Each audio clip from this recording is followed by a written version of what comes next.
We talked about in the beginning what are the various reasons why the General Agreement on Tariffs and Trade lasted so long, right? When it really was totally ineffective at resolving trade disputes. And so, in addition to creating a rules-based regime of trade, right, and how trade, countries trading with each other should govern their trade policies, those kinds of things, there also was this other component of the General Agreement on Tariffs and Trade, the idea that the contracting parties to this agreement would have regular rounds of trade talks.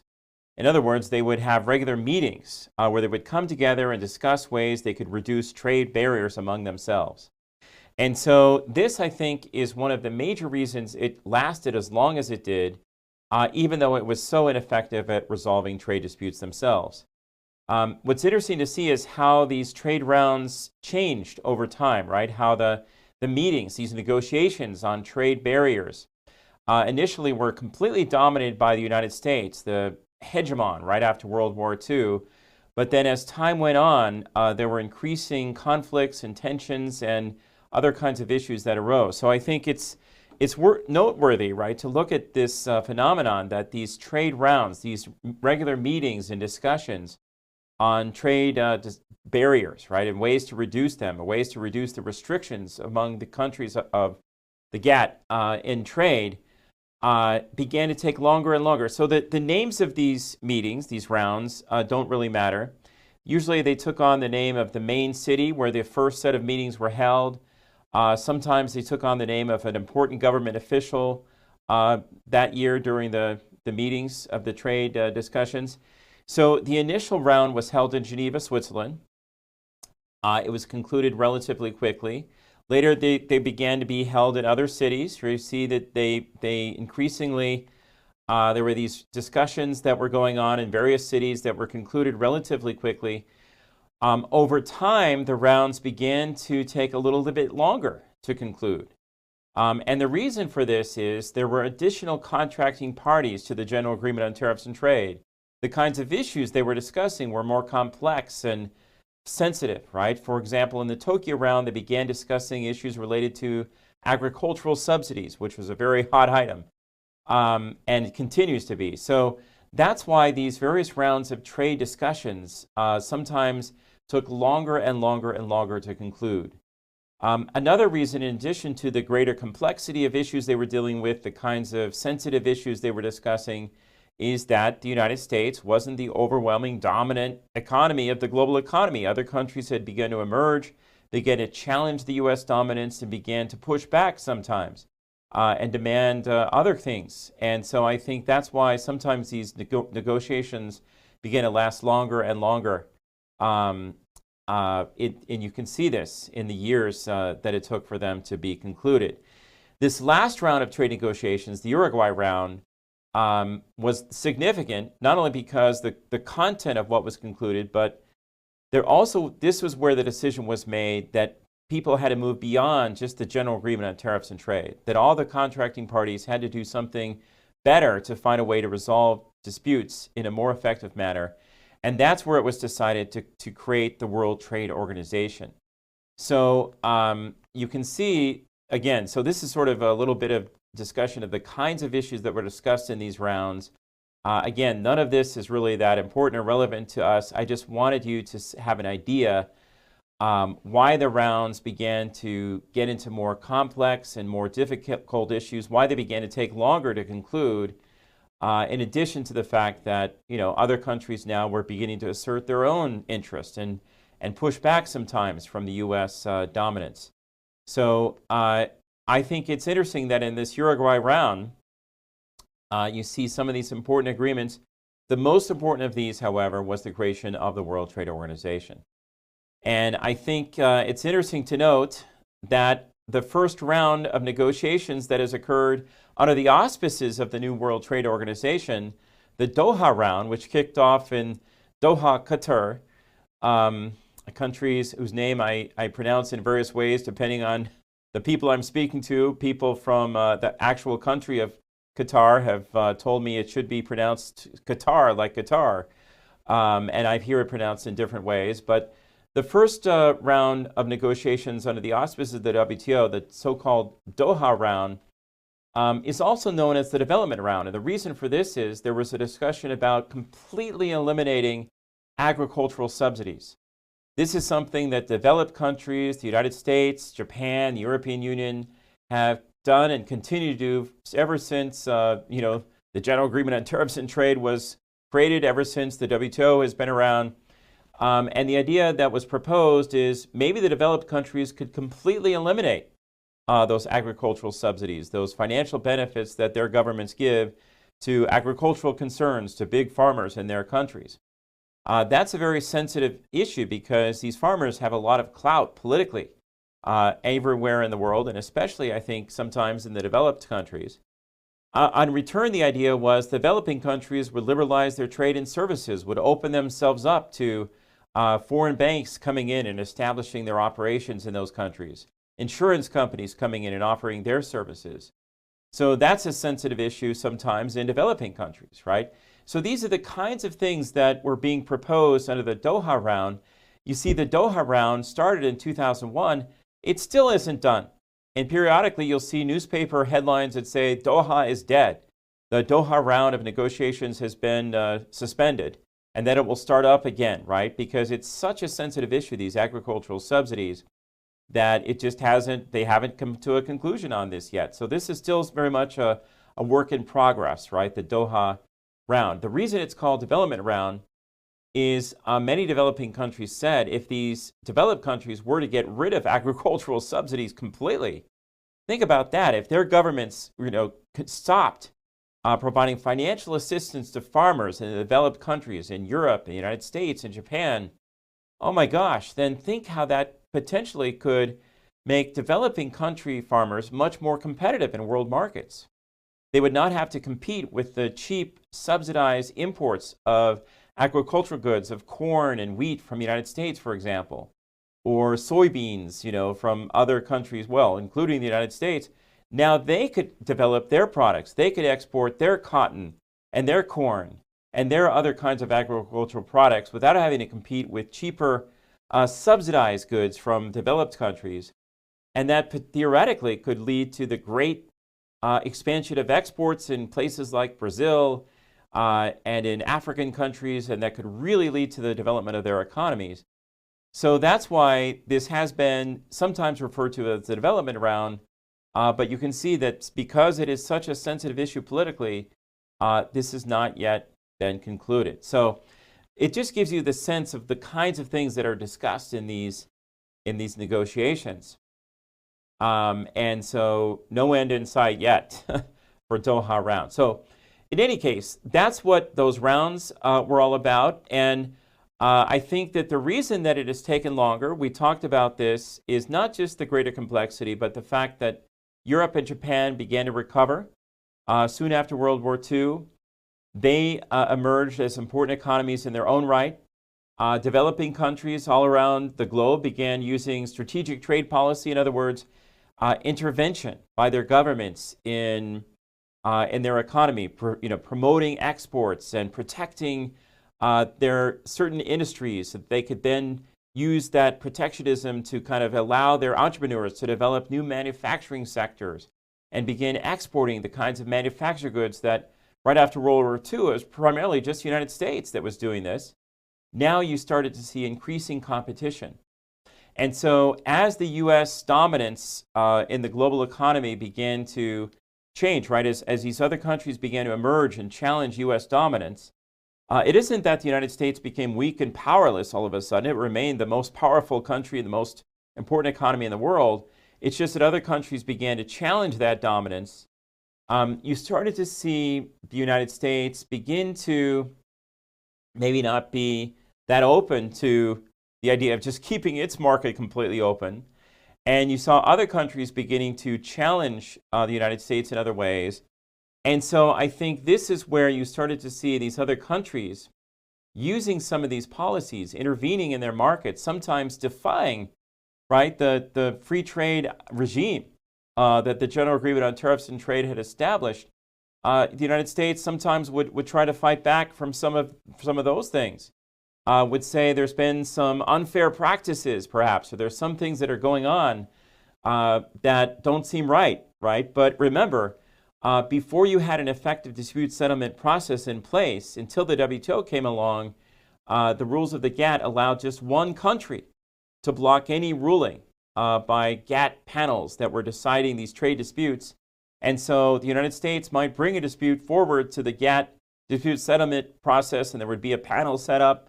But when the panel made its ruling, if just one country objected to that ruling, the United States could not retaliate under the GATT rules. And so I think this is why the United States became increasingly frustrated with the General Agreement on Tariffs and Trade. This is why, especially I think when you saw these other countries, South Korea, Brazil, Japan, other countries begin to really expand their exports, Taiwan, the United States began to say, wait a minute, maybe completely opening up our markets in this way isn't such a great idea. And we feel that sometimes things are happening that aren't necessarily fair, but we can't really fight back because the GATT dispute settlement process is so weak, right, that it doesn't allow us to really implement any retaliatory measures that even a panel might authorize for us to do. So what can we do? So this is where you started to see increasingly a lot of frustration in the United States with the GATT. And I think this really did make the GATT negotiations more difficult, more complicated. The United States, do you see there it says Article 19 increasingly invoked. And what Article 19 was, if you recall, was the Safeguards Clause. And this is where any country that finds one of its domestic industries being destroyed, an industry that otherwise might be very healthy and competitive, but just the fact that this sheer volume of imports in any given year is coming in so fast and so furious that it could destroy this industry.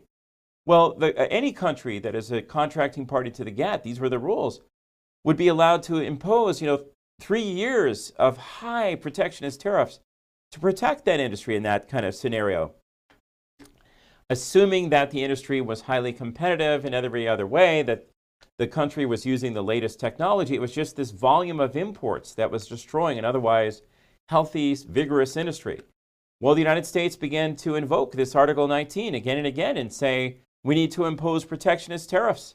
The Article 19 of the General Agreement on Tariffs and Trade, the Safeguards Clause, allows us to do this. But when the United States took this kind of initiative to the GATT, again, it only took was one country to say, no, we won't allow that. And usually it was the country that was going to face a huge increase in tariffs imposed by the United States. And so the United States was then allowed to implement this measure and try to protect its markets. So you could see why there might be some frustration with the GATT in the United States. Well, I think no wonder, right? The United States said, maybe this GATT is not going to work for us. And by the 1970s, I think this is what happened. If you look here, let me just show you. Here's what happened. The United States in 1974 took strong action. And this isn't just historical trivia, because it left us with institutions that are still there today and are relevant to any international managers. Because what the U.S. did in 1974 is it not only reorganized the U.S. International Trade Commission and made it into this very effective, nonpartisan sort of quasi-judicial agency that would evaluate a country's trade practices. And if, let's say, a company or a politician or somebody else, a trade union, brought something to the U.S. International Trade Commission and said, we believe that there are unfair trade practices going on in another country, the U.S. International Trade Commission would evaluate that, would do a study of this and say, yes, we do agree. There are unfair trade practices and we need to take some action. So we're going to refer this to a new agency. This is the Office of the United States Trade Representative, which was created in this 1974 Trade Act as well. And this very important agency, this U.S. Trade Representative, Office of the United States Trade Representative, could then actually implement some kind of action. And it would confer with members of Congress and with the executive branch and would put in a new trade policy, a new response. It could even be retaliatory measures, right? And so I think this trade law of 1974 allows the United States to do this, to take the law into its own hands. We can now use our own domestic trade laws and not, refer everything, well, at this time it was referring everything to the GATT dispute settlement process. And so you could see that since that was so ineffective, that's what was done. And so this is a very important agency. It's important to know what this is. I have put up some key members or key heads of the Office of the United States Trade Representative. This is now a cabinet level agency. It is the head of this agency is appointed by the President of the United States. Susan Schwab is a former U.S. Trade Representative. The current one is Robert Lighthizer. And I put Susan Schwab up there. We should really be talking about Robert Lighthizer. He was appointed by Donald Trump. He is the current U.S. Trade Representative. By the way, the European equivalent of this is the European Union Trade Commissioner. Every country has some kind of equivalent to this. But in the case of Susan Schwab, I put her up there and just mentioned her just because she visited Thunderbird sometime when she was USTR way back at that time. And I remember she got a little misty-eyed, tears came to her eyes because she said, I always wanted to attend Thunderbird as a student. I never had the opportunity, but here I am now coming here to Thunderbird to give a talk. And it just brings tears to my eyes. I'm so envious of you, Thunderbird students, that had this wonderful opportunity to get this kind of education at Thunderbird that I wish I could have had. But she did succeed in spite of that, right? In spite of that, she did become U.S. Trade Representative. But I put her there because I always consider her sort of an honorary Thunderbird person because she loves Thunderbird so much. The current USTR has not yet visited Thunderbird. We should try to work on that, maybe get him to come and give a talk sometime at our graduation ceremony. But the U.S. Trade Representative is a very important person because look what this Trade Act not only created this office of United States Trade Representative, but also had various sections, and there's a huge document, a huge law, and I clearly don't want to go over all that law, but there are two sections of this law that are very relevant because they are still very much used today. And Section 301 of the 1974 Trade Act is used all the time. And what this law says is it says the United States Trade Representative can impose retaliatory sanctions against other nations for trade violations. And so this is interesting, right?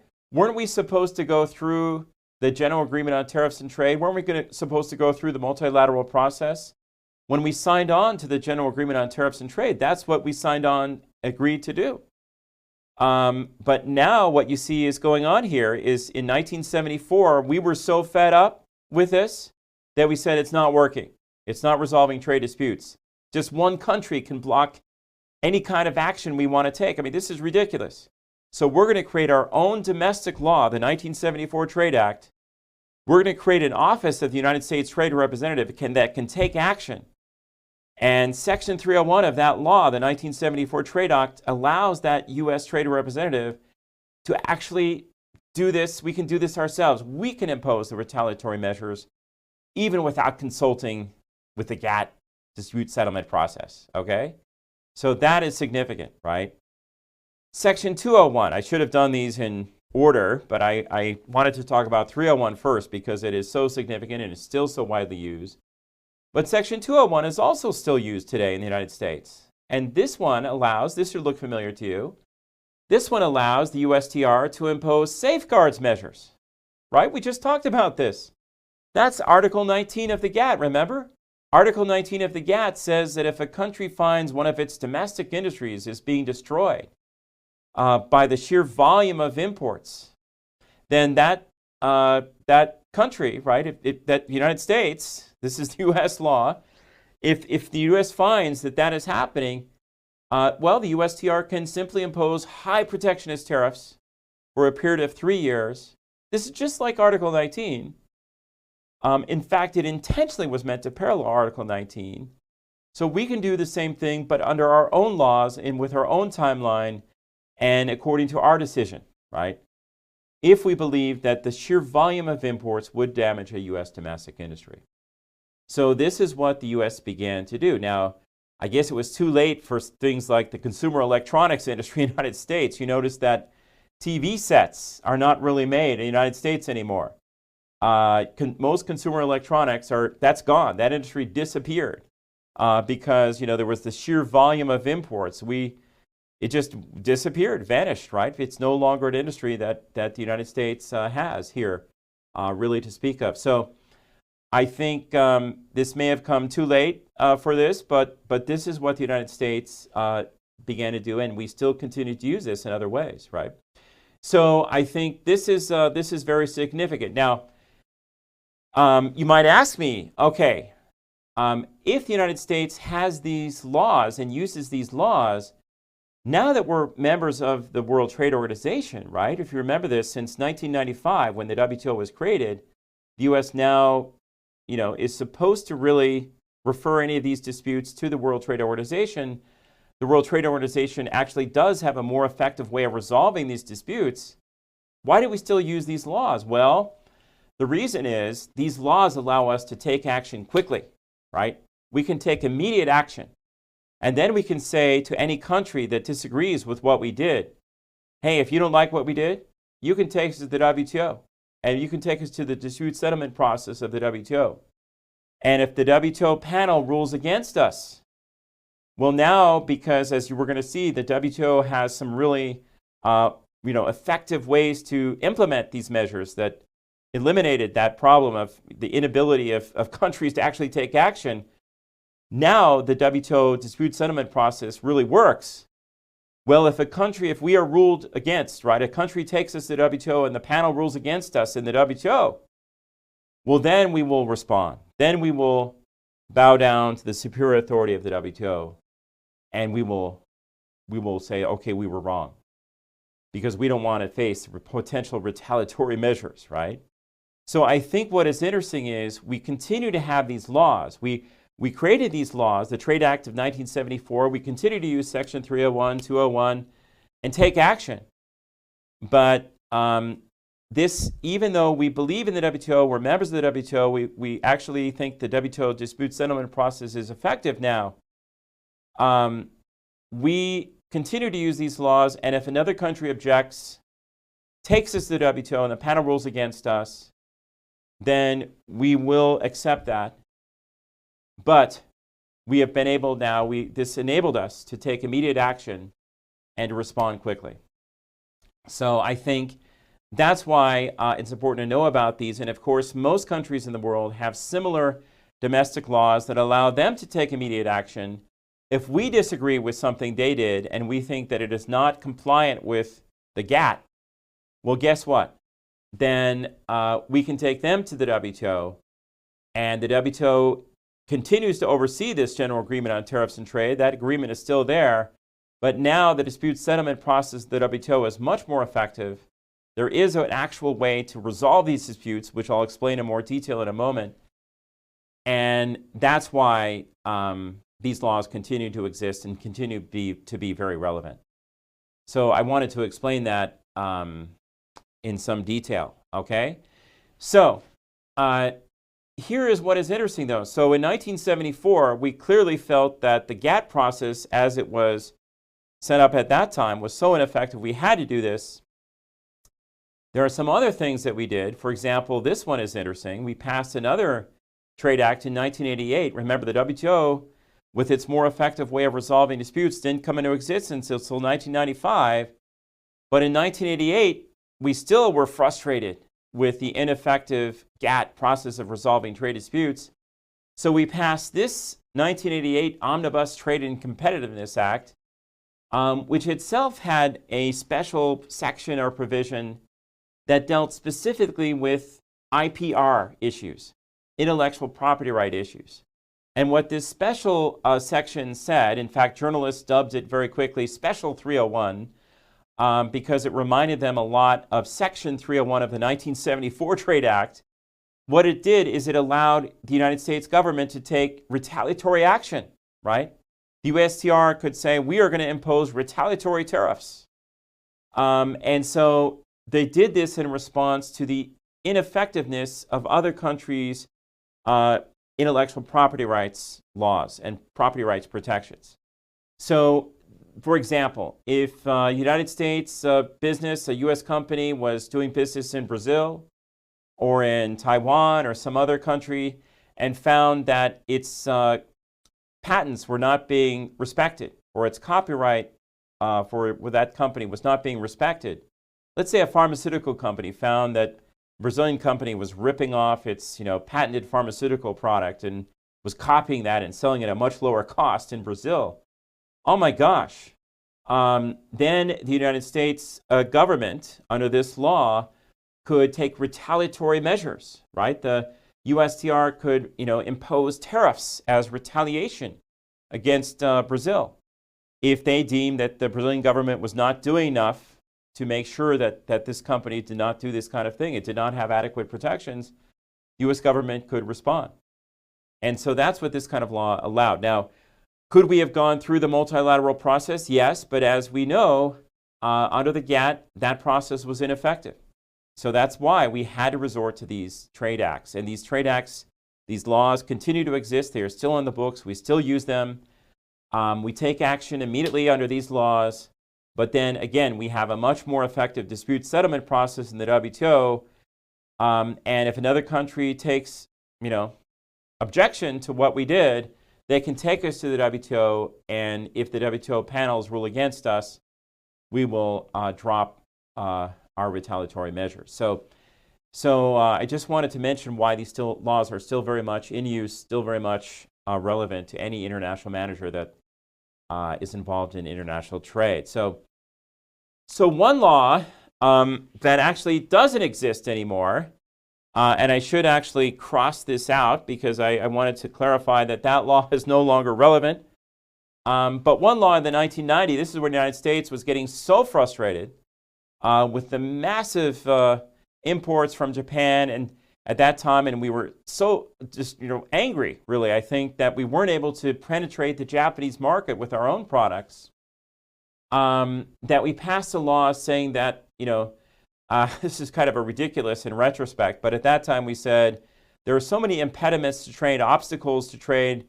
We are so frustrated. The Japanese people save too much. The Japanese banking system, there's something about the way Japan's finances are set up that it encourages people to save. They should be spending more money on U.S. imported goods, right? So this is the kind of crazy law that we passed back then.